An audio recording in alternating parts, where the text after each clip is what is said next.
गुबुन माहारि आफादनि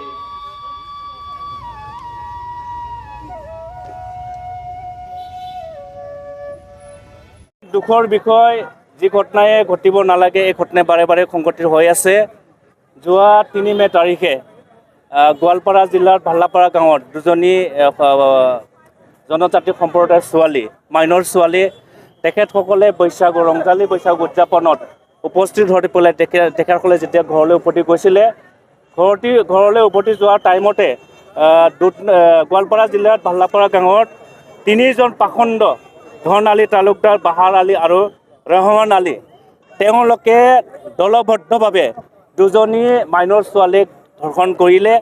এই ধৰ্ষণ হোৱা ঘটনাটো যেতিয়া 5 তাৰিখৰ পোহৰলৈ আহিলে এই ঘটনাক লৈ পেলাই হিৰণময় খাখলাৰীয়ে তেওঁৰ বন্ধুবৰ্গক লৈ পেলাই ধন আলী ঘৰলৈ গুচিলে। এই ধন আলী ঘৰলৈ গুচি যাওঁতে ধন আলীৰ বায়েক পাৰমিনা বেগম আৰু শেখবৰ আলীয়ে তেখেতসকলক চোকা অস্ত্ৰেৰে আক্ৰমণ কৰি পেলাই মুৰ্মুখ অৱস্থাত পেলাই থৈ যায়। তাৰপাছত তেখেতে চিকিৎসালয়ত নি পেলাই 16 মে তাৰিখে মৃত্যুবৰণ কৰিব লগা হয়। এই ঘটনাটোক নিখিল বড়ো ছাত্ৰ সন্থাই কঠোৰভাৱে ভাষাৰে নিন্দা কৰিছোঁ আৰু আজি নিখিল বড়ো ছাত্ৰ সন্থাৰ নেতৃত্বত আমি প্ৰত্যেকখন জিলা কমিটিত আমি এটা ন্যায় বিচাৰি পেলাই সমৰ্থন উলিয়াইছোঁ আৰু 3টা দাবীক লৈ পেলাই আমি এই সমৰ্থনটো উলিয়াইছোঁ। এটা দাবী হ'ল যি 3জন পাখণ্ডুৱে দুজনী ছোৱালীক দলবদ্ধভাৱে ৰেপ কৰিলে তেখেতসকলক আইনত আওতাত আনি পেলাই শাস্তি প্ৰদান কৰিব লাগে আৰু হিৰণময় খাখলাৰীৰ চোকা অস্ত্ৰেৰে যি নিৰ্মমভাৱে আক্ৰমণ কৰি পেলাই হত্যা কৰিলে ইয়াৰ পাৰমিনা বেগম আৰু শেখবৰ আলী তেখেতসকলকো আইনৰ আওতাত আনি পেলাই শাস্তি প্ৰদান কৰিব লাগে বুলি নিখিল বড়ো ছাত্ৰ সন্থাই এটা দাবী ৰাখিছোঁ। আৰু দ্বিতীয় দাবী হ'ল যি দুজনী ছোৱালীক দলবদ্ধ ৰেপ কৰিলে তেখেতসকলক ফাষ্ট ট্ৰেকত আনি পেলাই ন্যায় এটা দিবৰ কাৰণে দ্বিতীয় আমি দাবী ৰাখিছোঁ। আৰু তৃতীয় দাবীটো হ'ল যি হিৰণময় খাখলাৰী মৃত্যুবৰণ কৰিলে মৃত্যু হোৱা আত্মীয়বৰ্গলৈ 20 লাখ টকা আমি কম্পেনচেশ্যন হিচাপে প্ৰদান কৰিবৰ কাৰণে অসমৰ মুখ্যমন্ত্ৰী ডাঙৰীয়া আমি অনুৰোধ জনাইছোঁ।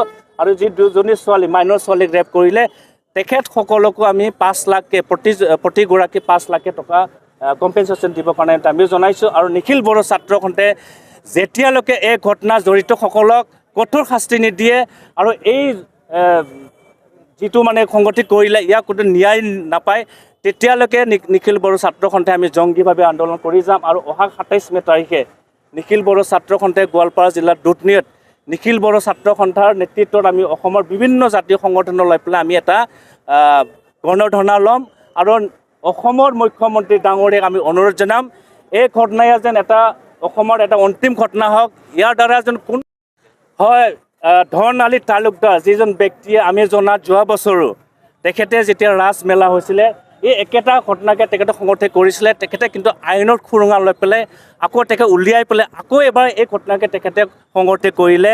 ইয়াৰ দ্বাৰা আমি আইনত তেখেতসকলক আনি পেলাই কোনো যাতে আইনৰ দ্বাৰা সাৰি যাব নোৱাৰে। সেইকাৰণে মই অসমৰ মুখ্যমন্ত্ৰী ডাঙৰীয়া অসমৰ মহামহিম ৰাজ্যপাল আৰু BTR চিফ প্ৰমোদ বড়ো আৰু ৰাভা হাছঙৰ চিফ আমাৰ তেখেতসকলকো আমি আহ্বান জনাইছোঁ যেন কোনো কাৰণতে তেওঁলোকে আকৌ আইনৰ খুৰুঙা লৈ পেলাই তেনেকৈ ওলাই আহিব নোৱাৰে আৰু তেনেকুৱা ঘটনাটো আৰু পুনৰবাৰ কৰিব নোৱাৰে। তাৰ কাৰণে অসমৰ মুখ্যমন্ত্ৰীক এটা ভাল পদক্ষেপ গ্ৰহণ কৰিবৰ কাৰণে আমি আহ্বান জনাইছোঁ।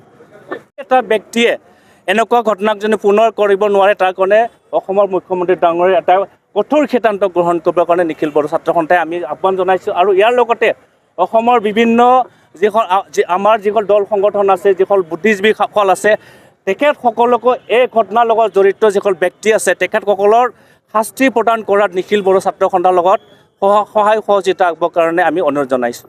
দেখা যায় আইনৰ খুৰুঙালৈ অপৰাধীবিলাক সাৰি যায়